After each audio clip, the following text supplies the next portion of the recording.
Hello, everybody. Thanks for joining us. I'm the director of the Policy Studies program, and we have two other professors and two students in the program, and we're here to help you learn about policy studies and realize that it will be the best decision of your life if you join the program. You'll see that, I'm sure, by the end. And now what am I supposed to do? I'll share the slides. Yeah. We're going to put a slide up Go for that shows you who we are. So I'm at the top. And then Kristen is a professor, and she's next. And then Austin is a professor. And then we have two excellent students with us who are very unusual, but not untypical of our majors. So you have our names, you have our emails. You can email us any questions you want, and we all email right back. That's a sign of the policy studies majors. We answer our emails quickly and efficiently with as few words as possible. Okay, so am I supposed to start? Okay, here's what we're going to do. We're going to give you a little overview of the major, and Kristen and Austin are going to talk too. So let me just explain the major to you. The major is about gaining skills that will enable you to be effective in doing well, which means making money or whatever, and doing good, which means being good citizens, making the world better. Here are examples of some of the positions our graduates get. And they range from the private sector to the nonprofit sector to the public sector. So I think you might recognize some of the names. JP Morgan's a bank, Amazon, I think you've all heard of Amazon, right? Okay, Macy's is a department store that's going out of business, so they're going online, but they still have jobs. Teach for America, if you want to be a teacher, that's the best way to do it. You go in for 2 years, they pay you a full salary. You should look into it if you're interested in education. Deloitte is a big consulting firm that pays huge salaries, sometimes as much as $100,000 with the student with a BA. Department of Justice, you've heard of that. That's a government agency that a lot of law students will go to who don't want to go in the private sector, let's put it that way. Goldman Sachs, a financial institution. Private law firms are the big hires of lawyers, but not all lawyers can go in government and nonprofit. Peace Corps, that's serving overseas for 2 years. That's a Bloomberg's a business that's sort of controlling everything. Bravo, I don't know if Bravo still exists. That's a TV station. Then CNN. So you can see the large variety of jobs, and that some are do-good jobs and some are do-well jobs. That's our goal, is when you leave SU, you have a career path and you have the skills to succeed. And the way we do that is through lots of experiential education, where you work in the community, developing your skills. The major starts off with PST 101, which I teach. And you can see why people take it. It's pretty clear how it's related to the major. Yeah, we'd like you to get good grades. If you take 101, you'll get better grades because we teach you how to actually cite things correctly and use ProQuest and other kinds of databases. We have alumni who come in the class and tell their story of how they were sitting where you are, and now they're a big deal, president of some company or whatever. Also, the course, like many of the courses in our major, don't have exams. We have hands-on learning. You write papers, and you also learn by doing, which is sort of the key. And if you're in that course, you choose your topic. And then you go through our skill building routines to exercise the skills while coming up with a problem you'd like to see improved in society and what governmental policies would help. So I'm going to stop there because I don't want to bore you, but this is a great course. Everybody loves it. Tell them about the undergrad TAs. Well, we use undergraduate TAs in the course. Students who take the course this semester, say in the fall, who get an A and then are approved by our existing TAs and me in an interview, become TAs the next semester. They get 3 credits, usually an A unless they screw up, then they get punished. And they put it on their resume, and it's very unusual for lower division students to be TAs. And it always has employers and internship people asking about it. And it's a great experience. And 2 of the students here were TAs, and they can tell you a little bit more about it. All right, Austin, what else do you want me to talk about? I'll take it from there. So, okay. After Professor Copeland teaches his 101 course, the next real core course that you'll take in this program is PST 315, which is methods of policy analysis.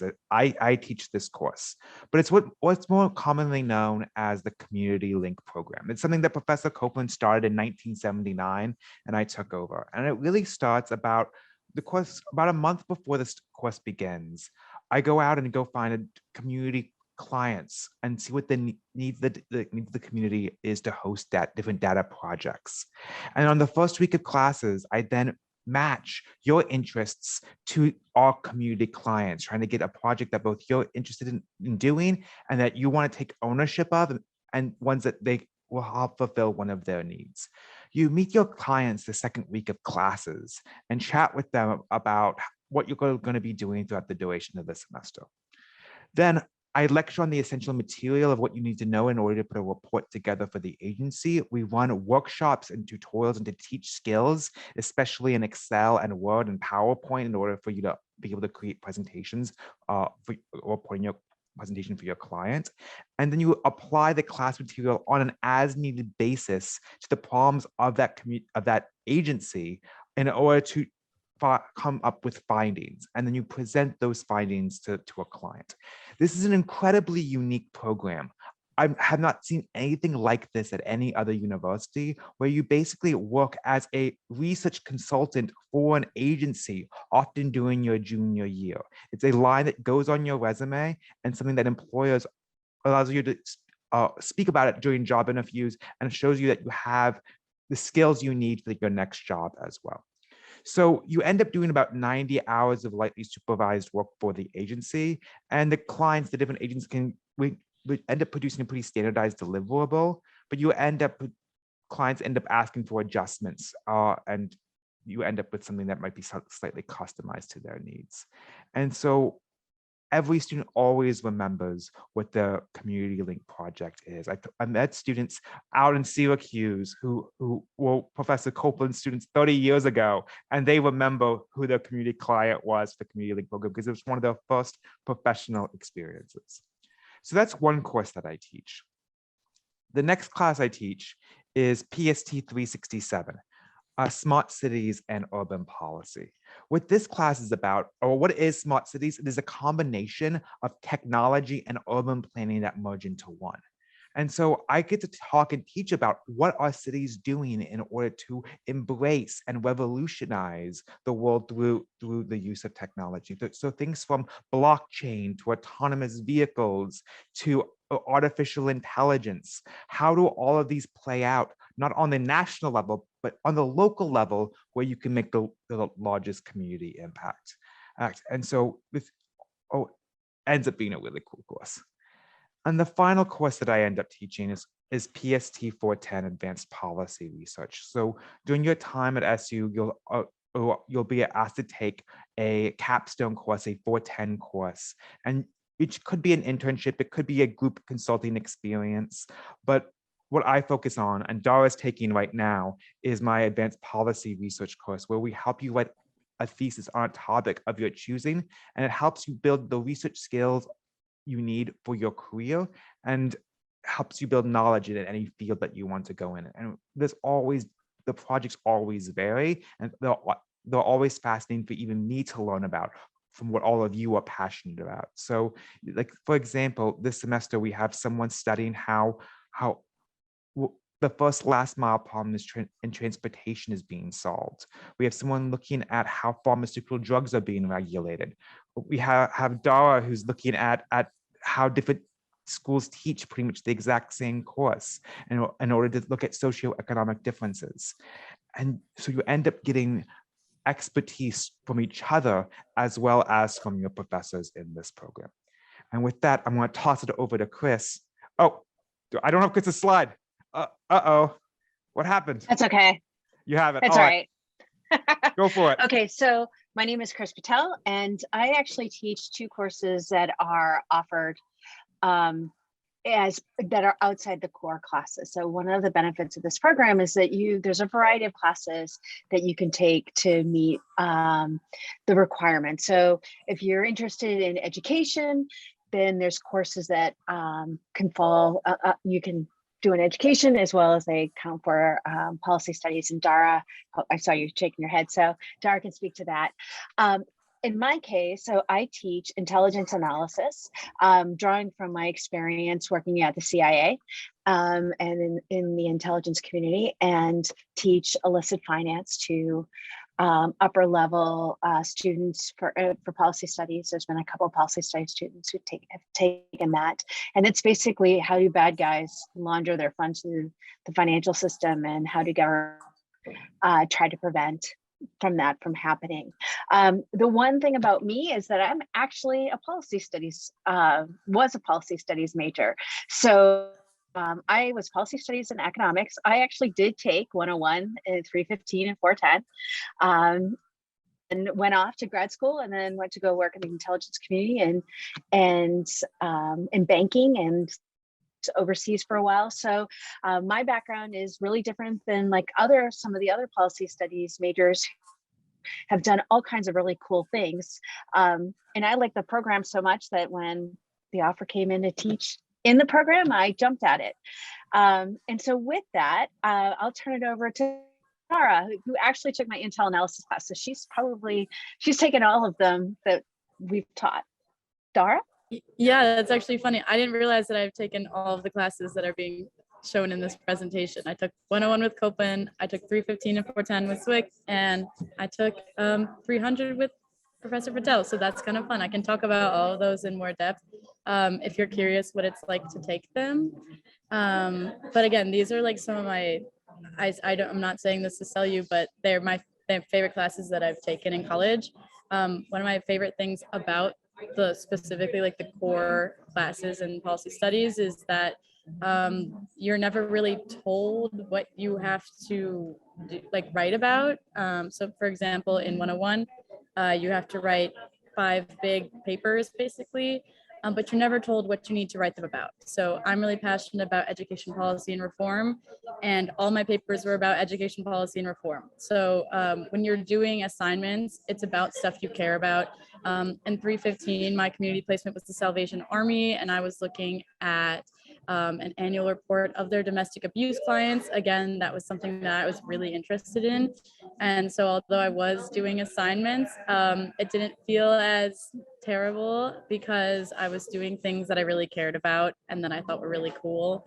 I was also an undergraduate TA for 101, and that was really cool. I was the honors director, so I TA'd the regular section, which was the big lecture, and I took attendance and graded their papers there. But then in the honors section, which was an extra hour once a week, I got a lot of say about what we did. I made all the lesson plans. I planned what we want to do. The honors section gets to do an extra survey, because in 101 you learn about how to create a survey and analyze a survey, but you don't actually do it. And in the honor section, you actually get to do it. And we did it about undergraduate TAs because that's what I think are really cool. I do a lot on campus to try to get more undergraduate TAs in the classroom because it's really rare that you see programs like policy studies where all of the TAs are undergrads. I think it's better to have undergraduate TAs because all my TAs are my age. And it's much easier to ask them questions. And also they've done the exact assignments that I've done. So it's not that I'm asking them a specific question about an assignment and they have not done the assignment like a lot of graduate TAs. I literally did the papers my students are asking questions about. And so it's a lot easier for me to answer their questions in a way that's actually helpful. And then as a result of my experience as an undergraduate TA, I figured there should be more of them on campus. So I worked together with Copeland and we made a class, and that class gives 3 credits to undergraduate TAs all over campus. And we have TAs in, I think, every college, sub-college at Syracuse, or almost all of them. And their TAing classes all around in all different subjects. We have an engineering class and a women and gender studies class and a public policy class and a public health class, all over the place. And that was super, super interesting and really fun just because the class, we basically meet and we talk about what happened that week and people can ask for advice, and it's a cool little community and it's been slowly growing every single year. Small class, but hoping it gets bigger. And yeah, I've worked for Copeland since my senior year of high school. So we're best buddies and we do all kinds of crazy projects together. But yeah, I'm happy to answer more questions later, but I'll hand it over to Kai so he can start talking about what he's involved in. Yeah, thank you, Dara. Is my volume okay? I'm good. My audio is good. Perfect. Hi, everyone. My name is Kai. So I'm a policy studies major, as well as a major. So I have two majors in policy studies and international relations, and 2 minors in information management, technology, and biology, which is to say that I have no time on my hands. But despite having obviously so many different classes and coursework that I'm constantly taking, if you couldn't tell, what constantly remains my favorite and by far the most rewarding is policy studies. Purely because unlike all the other majors, I feel like policy studies is what you make of it, right? And you can kind of get a sense of that in terms of what the other professors and Dara were saying. If you couldn't tell, the classes are very much self-driven. So if you want to pursue something you're really interested in, you have that opportunity and that breadth of doing so. Moreover, I think policy studies doesn't only just allow you such a wide variety of options, it sets you up to make the best advantage of them. So just for a little, I guess, context, coming right out, so I was an undergraduate TA last semester, and coming right out of that, because of the opportunities afforded to me through the policy studies program, I was able to get an internship right the next semester, one that I'm doing right now for a community organization, a nonprofit here in Syracuse. And I'll be quite frank, I don't think I would have ever been able to A, even like apply for that opportunity, and B, get it if I wasn't able to obtain the skills that the policy studies program like gives, imbues in its students.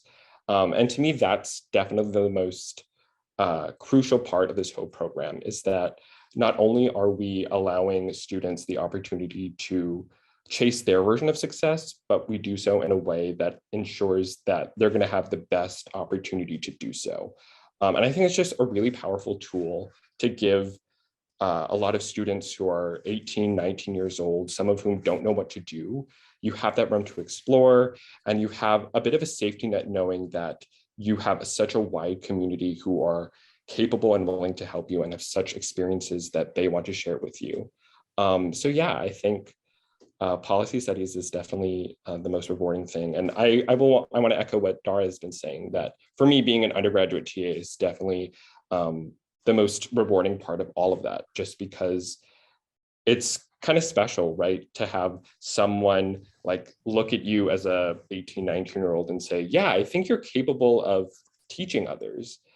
And that distinction gives you the hope that you need to apply that to the rest of your professional and academic career. And I think that policy studies is so unique, and it's definitely something that students should take advantage of. So yeah, if you have any questions, please feel free to let me know. I'm more than willing to help you out if you have anything. Yeah, and going off what Kai said, I was a TA for policy studies my freshman year, and the summer after my freshman year, I was able to get an internship. That's usually unheard of. Usually internships won't even let freshmen apply. And it was specifically because I could speak on my experience as an undergraduate TA and all of the leadership roles that I'd had inside of being an undergraduate TA, and that I knew how to use Excel, and then I could answer my email really fast. And all those kinds of skills were really what got me that internship. And of course, internships beget more internships. And because of the experience that I've been able to draw on from being an undergraduate TA, but also just because the professors in this program are so good about letting you, like if you have an idea, they kind of let you run with it. I mean, I created an entire class. Usually they don't let random undergraduates do that, but I wanted to do it and I was supported and I did. And now I get to say that I had created an entire class. And if you think about it, if just based on the core classes of the policy studies major, everybody's graduating with experience as a research consultant, an internship handed to you if you do one of the 410s, or you did a giant research paper, or you were a consultant of some kind. All really impressive experience. And a lot of majors are also undergraduate TAs. So you have in this built-in like resume booster to begin with, and then you can use that to get other internships and jobs and all these kinds of things. And I feel like most policy studies majors, I think I saw statistics somewhere that we're like the highest employed major in Maxwell. Like we get the most jobs coming out of graduation, and it's because of the way the classes are built, because you get built-in experience by just taking the classes that you have to take to graduate. Yeah, and I just want to, I guess, build off of what Dara is saying too. For me, so like I'm a first generation college student. My parents both only went to high school, and coming into a university quite like Syracuse, where there's like a population of almost 20 to 30,000 students, it's so easy to get overwhelmed. And you don't really know what it's like to be successful in college, right?